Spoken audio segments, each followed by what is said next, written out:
નમસ્કાર મિત્રો, આની આગળનો એક આપણે વિડીયો અપલોડ કર્યો હતો ગૌ માતા વિશે. એમાં તમારો ખૂબ સારો એવો સપોર્ટ મળ્યો, એના માટે તમારો ખૂબ ખૂબ આભાર. અને આજે મારે તમને એક વાત કહેવી છે. એ વાત છે આપણી હાલની પરિસ્થિતિ વિશે. કેવી પરિસ્થિતિ કે આજનો જે યુવાન છે ને એ પૈસાની પાછળ એટલો ગાંડો થયો છે કે પરિવારને સમય આપવાનું ભૂલી ગયો છે. પણ આપણે માનીએ ને કે આપણી જિંદગી ઘડિયાળના કાંટા જેવી થઈ ગઈ છે કે સવારે ઉઠે 8 વાગે જવાનું, સાંજના 8 વાગે આવવાનું, બસ પૈસા પૈસા પૈસા પૈસા પૈસા. કારણ કે માતા પિતા માટે આપણી પાસે ટાઈમ નથી, બાળકો માટે આપણી પાસે ટાઈમ નથી. આપણી પાસે એવો કોઈ ટાઈમ જ નથી. આપણે રોટલી કમાઈએ છીએ પણ સાથે બેસીને રોટલી ખાઈ શકતા નથી. પણ એ રોટલી એ શું કામની મિત્રો કે આપણે સાથે બેસીને ખાઈ ના શકીએ.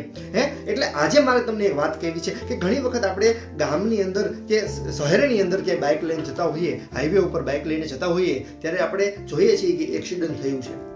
એક્સિડન્ટ થયું જોઈએ છીએ પણ આપણી પાસે સમય નથી એને દવાખાને લઈ જવા માટે. હા, એ સમય છે કે કદાચ ફોટો પાડીને અપલોડ કરીએ, એ સમય છે આપણી પાસે, પણ બીજા માટે સમય નથી રહ્યો.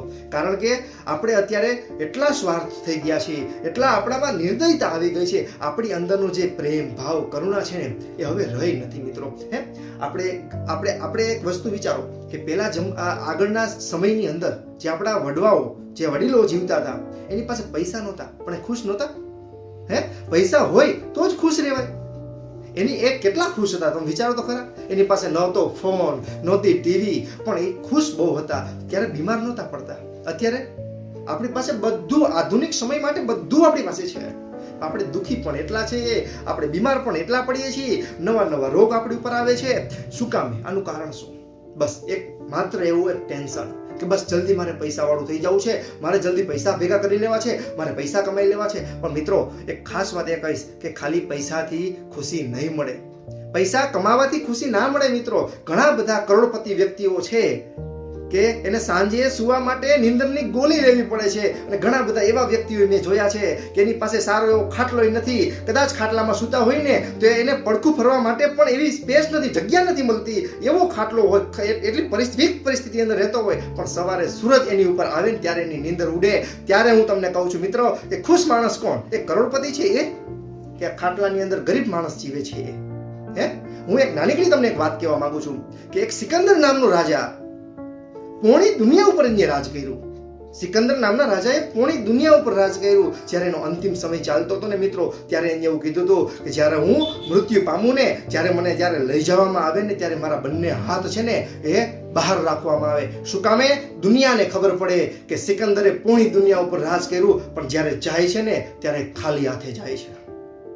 મિત્રો જ્યારે બાળકનો જન્મ થાય ત્યારે બારોતિયામાં હોય, બારોતિયામાં ખીચું હોય ના હોય. જ્યારે માણસનું મૃત્યુ થાય ને ત્યારે કફનમાં જાય અને કફનમાં ખીચું ના હોય. અને મિત્રો જે આપણું છે જ નહીં, આખી જિંદગી આપણે એની પાછળ ભાગ્યા છે, ખીચો ભરાતો નથી. આખી જિંદગી ખીચો નથી ભરાતો મિત્રો. પૈસા આપણા છે જ નહીં. એક જ વસ્તુ આપણી છે, કર્મ.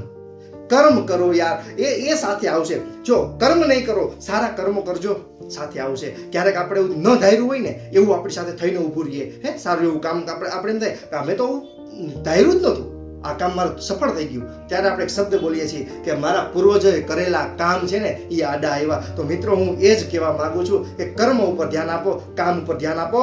મિત્રો 100% સફળ થશો. કારણ કે ઉપર આપણો ભગવાન જોવે છે, ભગવાન બેઠો છે. એને પૈસાથી નહીં, એ પૈસાથી નથી માનતો મિત્ર, કર્મથી માને છે. એટલે જ ગીતાજીમાં કીધું છે કર્મ કરતો જા, ફળની ચિંતા ના કર. હું બેઠો છું, હરેકના દિલમાં છું, મને ક્યાંય ગોતવા જવાની જરૂર નથી. હું હરેકના દિલમાં વાસ કરું છું મિત્રો. એટલે જ કહું છું કોઈનું દિલ દુભાય ને એવું ક્યારેય કામ ન કરતા. એટલા માટે જ ખુશ રહો, મજામાં રહો. અને મિત્રો ખાલી એક નાનીકડી વાત કરીને મારા વિડીયોને પૂરો કરીશ કે જ્યારે ફોટોગ્રાફર હોય ને એ ફોટો પાડે ને ત્યારે એમ કે સ્માઇલ કરો, ફોટો સારો આવશે. તો મિત્રો ખુશ રહો, મજામાં રહો, ફેમિલી સાથે રહો, અરે મજાક મસ્તી કરતા રહો તો જિંદગી કેવી લાગશે. ખાલી ફોટો જો ખાલી સ્માઇલ પાડવાથી ફોટો સારો આવતો હોય તો ખુશ રહેવાથી ખાલી જિંદગી કેવી આવે મિત્રો. એટલે જ કહું છું કે સમય આપો, પરિવારને સમય આપો. ખાલી પૈસા જરૂરી છે પણ એટલાય નહીં, પૈસાથી ભૌતિક સુખ મળશે પણ અંદરનો જે આનંદ છે ને એ તો પરિવાર સાથે રહી ખુશ રહી મજામાં રહી અને તો જ સાચા જિંદગી જીવવાની જો મજા હોય ને તો એ પરિવાર સાથે છે. મિત્રો હા, આટલું જ કહીશ. અને જો આ વિડીયો તમને સારો લાગે ને તો લાઈક કરો, શેર કરો અને સબસ્ક્રાઇબ કરજો. અને આવી જ વાત લઈ અને પાછળના આપણે બીજા વિડીયોમાં મળશું. નમસ્કાર.